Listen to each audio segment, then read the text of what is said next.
É interessante essa transformação, em que o homem agora ele quer expressar as pulsões, ele quer colocar para fora o que tem dentro da natureza humana. Tem um lado bom nisso, sem dúvida, o homem está descobrindo alguns abismos interiores, que ele não dava atenção a isso, mas tem um lado problemático, que é uma coisa meio gnóstica. Lembra da questão da forma e da liberdade? Na busca da emancipação, o homem faz um mergulho interior e se desconecta do mundo externo, porque o mundo externo não tem significado. Então ele tem que buscar o significado aonde? Dentro, num retorno narcísico, num mergulho narcisista. Então a arte moderna tem méritos, mas ela também é doentia. Mas o fato dela ser doentia não tira esses méritos. Ela é muito importante, ela tem beleza, ela tem significado, ela revela algo do homem, mas não dá para um cristão ser um artista modernista no sentido, por assim dizer, confessional da palavra. Porque o movimento tem raízes espirituais. Hans Druckmacher, o companheiro do Schaeffer, escreveu um livro chamado Arte Moderna e a Morte de uma Cultura, foi publicado agora pela editora Ultimato. Ele era um especialista em arte contemporânea na época dele, o doutorado dele foi sobre Gauguin, e ele estudou todos esses artistas do impressionismo, do expressionismo. Então ele era muito erudito e ele escreveu esse livro fantástico sobre as raízes espirituais da arte moderna. Então vale a pena se você quiser entender um pouco mais sobre isso, e vai te ajudar a entender Schaeffer também. Porque o Schaeffer, dos poucos autores que ele cita, é o Druckmacher, que era o companheiro dele. Mas vejam o que está acontecendo. Esse quadro, Demoiselle d'Avignon, de Pablo Picasso, é considerado um dos quadros mais importantes aí na entrada do modernismo, porque você percebe que existe uma ruptura da forma. Não é só isso que o quadro expressa, isso seria uma leitura simplista. Então, não estou dizendo isso, e eu concordo que, no caso da arte, existe uma certa polissemia. Mas uma coisa que Hans Druckmacher observou é que existe na arte propriamente moderna uma espécie de desistência do projeto de Da Vinci. Da Vinci você ainda tem o homem vitruviano, né? A forma do homem, ele está tentando explicar essa forma do homem de baixo para cima, mas ele ainda acredita que vai conseguir. Por isso que o Schaeffer fala que ele ainda não era um moderno. Ele perdeu os universais, mas ele acha que ele vai conseguir chegar aos universais de baixo para cima. Quem é o homem moderno? O homem moderno é um sujeito que desistiu dos universais. Ele desistiu do sentido. Então ele começa a pintar a falta de sentido e pintar só a subjetividade. Não existe sentido no mundo. Então quando ele vai representar, ou ele pinta a subjetividade de forma abstrata, ou ele desconstrói as formas objetivas, para mostrar que elas não são tão estruturadas assim, que elas não são tão densas assim. Então você encontra isso, por exemplo, no Picasso, essa ruptura com a forma do humano.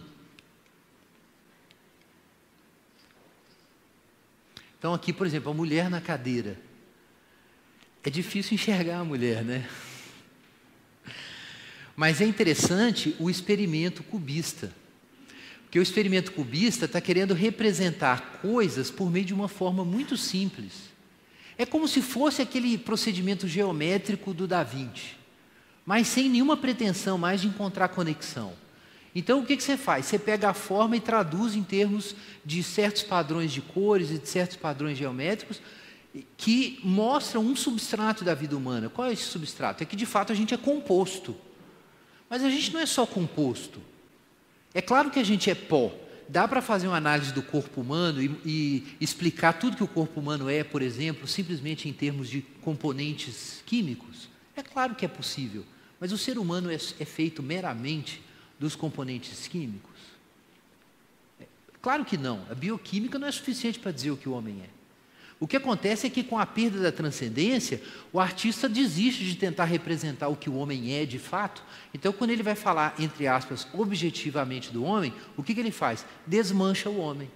Igualzinho a ciência está fazendo. Desmonta ele e joga em cima da mesa. É isso aqui. O homem é só isso aqui. Não tem significado. Então, veja só, Marcel Duchamp, que é outro grande artista moderno, nu descendo a escada. O que você tem aqui? Exatamente uma desconstrução da forma. Ele quer mostrar o movimento. Isso não deixa de ser significativo. Mas, ainda assim, não existe uma forma determinada. Por outro lado, a gente está agora lá em BH com uma exposição de Vassily Kandinsky, que escreveu o livro do Espiritual na Arte, que é um foi um grande pintor de origem russa, né, do norte da Rússia. E a gente está lá em Belo Horizonte, tem uma exposição lá muito, muito legal, do Kandinsky. Mas o Kandinsky já está no outro lado, ele pintava o abstrato porque ele queria tentar mostrar o espiritual por meio da arte abstrata, por meio da experiência das cores. E quando você vê os quadros dele, eles realmente são poderosos nesse sentido, de dar uma sensação de significado, mas que não é comunicado racionalmente.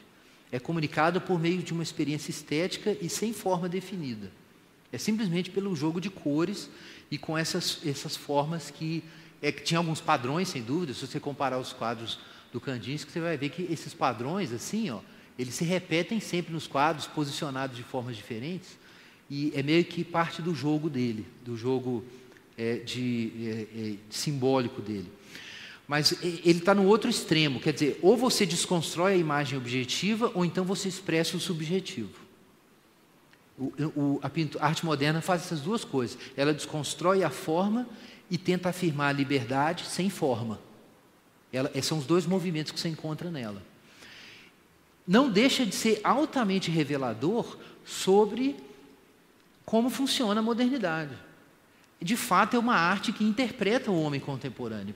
E vale a pena você estudar, compreender, tem muita coisa bela, inclusive. Às vezes você olha e fala assim, poxa, eu não entendo nada desse quadro. Mas esse é o ponto, não é para entender. Na verdade, é uma das expressões estéticas do desespero do homem por um significado que ele não acha. Quer dizer, esse é um significado, então tem conteúdo. Não é correto dizer que a arte moderna não tenha conteúdo, porque o autor não estava pensando em um conteúdo e não colocou na legenda do quadro qual é o conteúdo. E aí você acha que a arte moderna é bobagem. Não, isso aqui não tem nada. Não, tem um significado estético e tem um significado espiritual, mas ele vai além da intenção do pintor. Ele tem a ver com a cultura, com o que está acontecendo na cultura. Então vamos ter mais respeito pela arte moderna, porque ela revela algo do ser humano. E por isso o Schaeffer achava tão importante acompanhar o que está acontecendo na arte para a gente interpretar o que está acontecendo com a gente. Porque o artista, o Tillich falava isso, ele é meio que um profeta. Ele meio que discerne e antecipa processos que estão abaixo da linha d'água. Ele consegue enxergar que o iceberg, que 9/10 do iceberg estão debaixo d'água. Ele consegue discernir isso e às vezes ele conta isso para você por meio da arte dele. Então nem sempre você vai enxergar na arte dele o que ele achava que estava fazendo, não. Porque o artista mostra algo que vai além dele. Paul Tillich também, corretamente nesse aspecto, ele dizia isso bastante.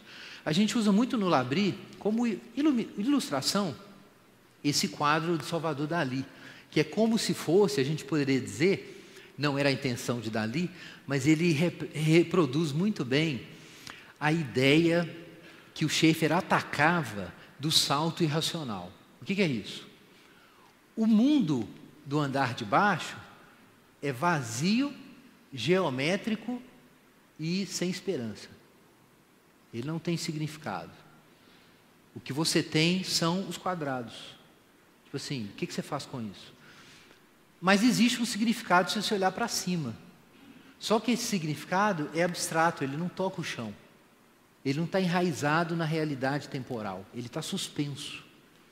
Então o Schaeffer falava exatamente isso. Como é a espiritualidade contemporânea? Você tem o mundo da vida espiritual, mas não tem conexão com a história. Por isso que ele criticava o Barth. Ele falava assim, o Barth propõe uma teologia que ele não é claro se Jesus tinha que ter ressuscitado ou não. Depois parece que o Karl Barth recupera essa questão, né? A gente teve uma conversa legal ali, hoje à tarde, com o pastor Roque, e ele me contou algumas coisas sobre a influência de Oscar Cullmann em Karl Barth. Mas, enfim, existe realmente esse problema. No Paul Tillich, para mim, isso é muito claro.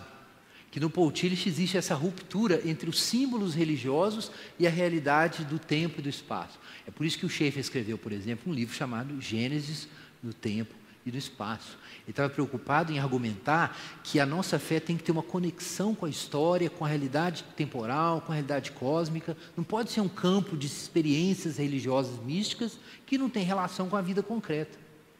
Então, você vê na arte essa ruptura acontecendo, mas ela está acontecendo na filosofia, ela está acontecendo nas ciências humanas, está acontecendo na arte e está acontecendo na igreja.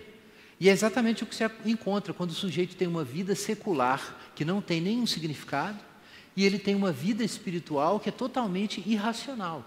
É um traço do que o Schaeffer chamava de nova superespiritualidade, que infelizmente aconteceu muito no movimento pentecostal, no movimento carismático, que é a minha origem, tá, irmãos? Eu estava até brincando ali com o pastor Cleito, eu sou vira-lata denominacional.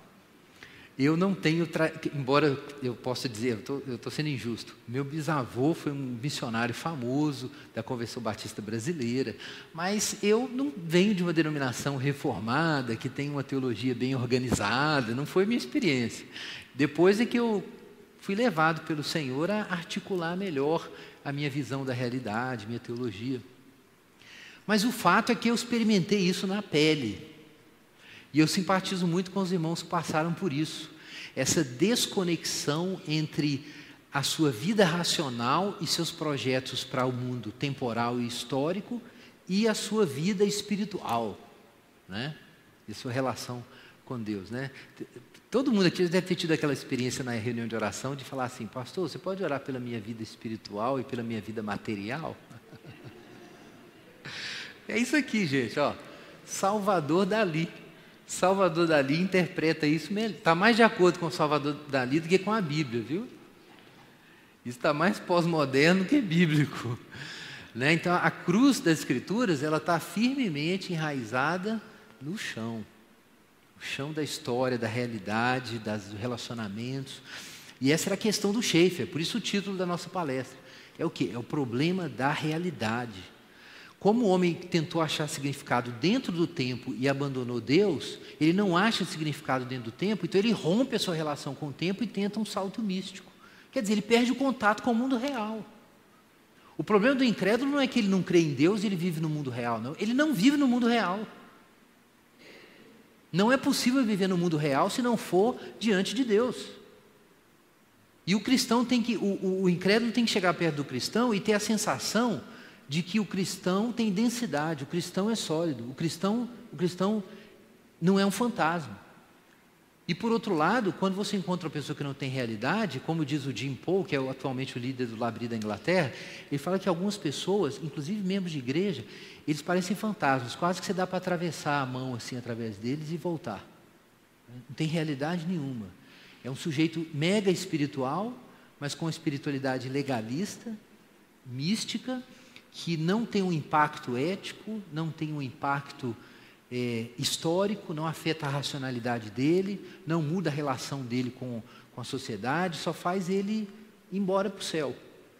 Então é um sujeito quase imaterial. Quase imaterial. Então não é possível isso. O caminho é o contrário, né? Uma vez colocaram para o Schaeffer, assim, para o C.S. Lewis, por que se Jesus tinha um corpo material, quando ele ressuscitou, como é que ele apareceu dentro daquele salão onde os discípulos estavam com as portas fechadas? Como é que ele atravessou a parede? Aí o C.S. Lewis falou assim: não era isso, na verdade, é que Jesus é tão sólido que para ele as paredes é que são fantasmagóricas. Então ele atravessa, porque elas para ele não são nada, ele é que tem ser, elas que são menores, né? Então é muito interessante a forma como ele coloca. Então, irmãos, nós temos essa situação de busca de liberdade, sem racionalidade, e a rejeição da forma, porque a forma aparentemente está contra nós. Na linguagem bíblica, o que é isso? É que o homem rejeita a Deus e ele passa a odiar a lei de Deus. Na linguagem bíblica é isso. E só com a graça de Deus ele pode novamente abraçar a lei de Deus. É a explicação filosófica existencial, na verdade, de um conceito teológico fundamental das Escrituras. É que só a lei pode fazer a graça ser cumprida. Então, só encontrando o finito você pode ser uma criatura. Se você não encontrar o infinito, se você não encontrar o infinito, que é Deus, você não vai aceitar a sua criaturidade e vai destruir os outros e destruir você mesmo. E você vai pintar essa destruição, você vai pregar essa destruição. Ela vai virar sua política, vai virar sua arte, vai virar sua moralidade, vai virar sua ética sexual, como está acontecendo no movimento queer e no movimento LGBT hoje. É uma recusa das limitações da corporeidade. É uma recusa das limitações da finitude, da biologia, da biopsicologia do ser humano e uma tentativa de reconstruir a identidade sexual com base na subjetividade e na escolha autônoma. O que é isso? É uma revolta da liberdade contra a forma. É a contradição. Se o homem não encontrar Deus, ele não sai dessa contradição. Então, a gente tem que lutar mesmo contra esses movimentos, ou pelo menos tentar ensinar para esse pessoal que esse caminho que eles estão tomando é um caminho suicida. É como o Provérbios ensina: quem odeia a sabedoria, odeia a sua própria alma. Quem rejeita a sabedoria, odeia a sua alma. Todos que rejeitam a mim, é o que diz Provérbios, amam a morte. A sabedoria fala isso. Todos que me rejeitam amam a morte. Então o homem não sabe que ele está destruindo a si mesmo, ele está destruindo.